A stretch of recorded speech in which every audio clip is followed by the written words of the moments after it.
Giliran kita sebentar lagi. Kita harus cepat menyelesaikannya. Jika tidak, kita bisa didiskualifikasi dari perlombaan internasional ini. Ya itu, kita harus cepet-cepet cari bukunya. Besok udah deadline. Dicari lagi. Hei kalian, anak-anak. Bapak perhatikan dari tadi, sepertinya kalian sedang mengalami masalah kah?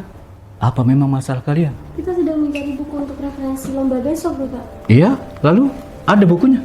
Belum, Bapak. Oke, coba kalian duduk.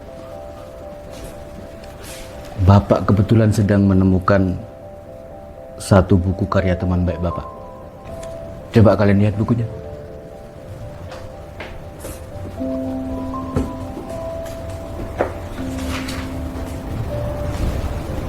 Bapak mau bercerita tentang kawan Bapak itu.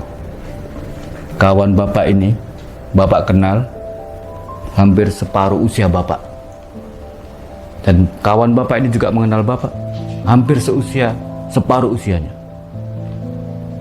Kawan Bapak ini masa kecilnya, yang dia ceritakan ke Bapak, seorang penulis hebat.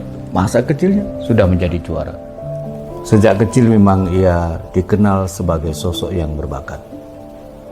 Sejak kecil itu pula dia sudah mulai pandai membuat cerita, mulai cerpen-cerpen yang ia tulis.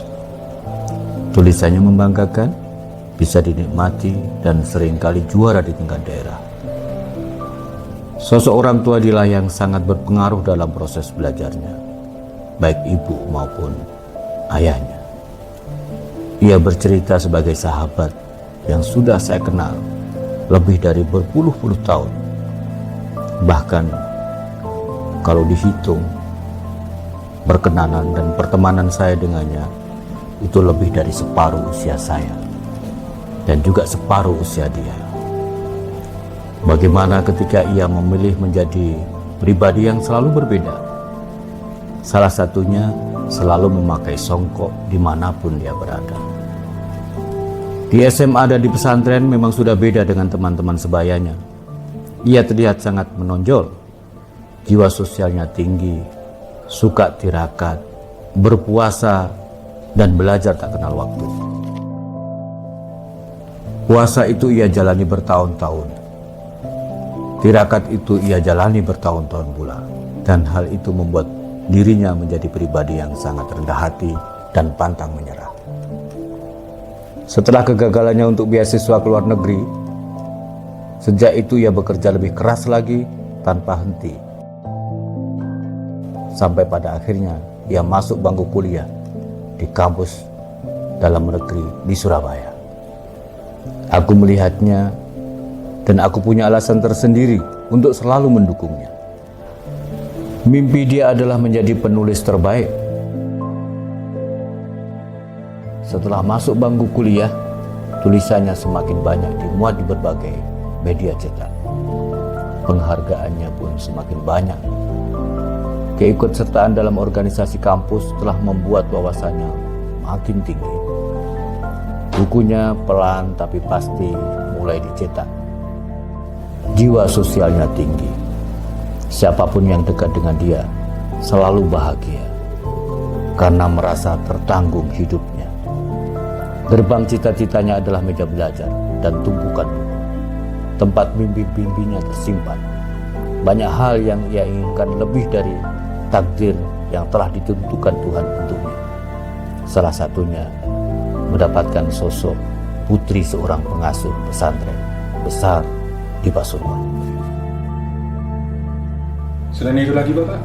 Oke, apa yang kalian mau tahu dari kawan Bapak itu? Semuanya, Bapak. Semuanya. Tentang bagaimana dia ketemu dengan istrinya hari ini itu. Yakin pengen tahu?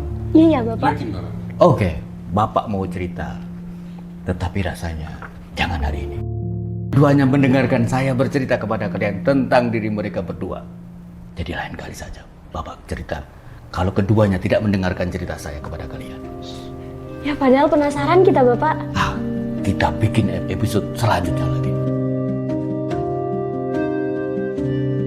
Surya tenggelam di dalam kabut kelam. Senja nan murah